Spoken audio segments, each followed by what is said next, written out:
আল্লাহ পাইছিলাম রে ডক্টর ইউনূস রে, তাকে হেল্প করার লোক নাই।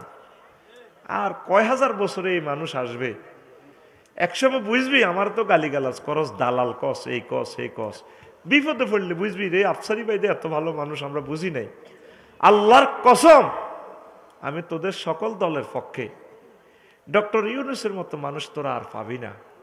তুই নিজে কল্পনা কর, নির্বাচনটা হয়ে গেল আজকে, ওনার মতো অলরাউন্ডার একজন চৌকস তীক্ষ্ণ মেধার লোক বাংলাদেশে এরকম কোন দলের এরকম নেতা আছে? আসেনি? এতে পাগল নিচে খালি মেসোয়াক করে কতক্ষণ ক্ষমতার গদিত বইব। জাহাঙ্গীর গা তোর গাদি হাড় আলাইব, গাদি গাদি 2 মাস টিকবি, 2 মাস। আমি আফসারি বলি গেলাম, আমি ইয়াং মানুষ, তুই জাহাঙ্গীর গার দাঁড়ি মস নাই 80 বছরের মতো। জাহাঙ্গীর গা, জাহাঙ্গীর কে চিনছেন নি? যেটা কয় কোরআনের সাথে রাজনীতির কোন সম্পর্ক।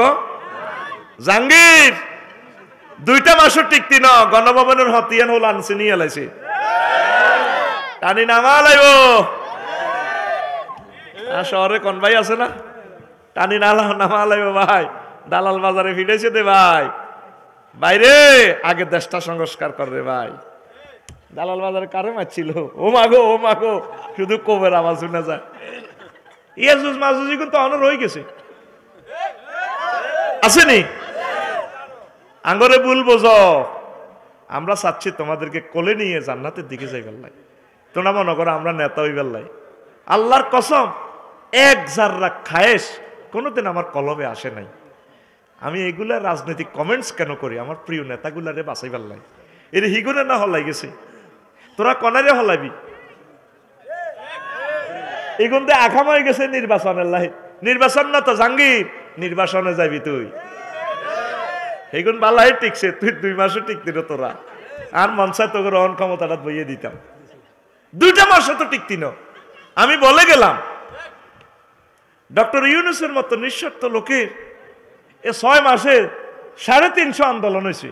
কাশবগা দিল শাহবাগ যাই দেয়, হিয়ানো যায় হাত দেয়, ঠাস আমাদের দাবি আমাদের দাবি, ঠাস ঠাস ঠাস ঠার।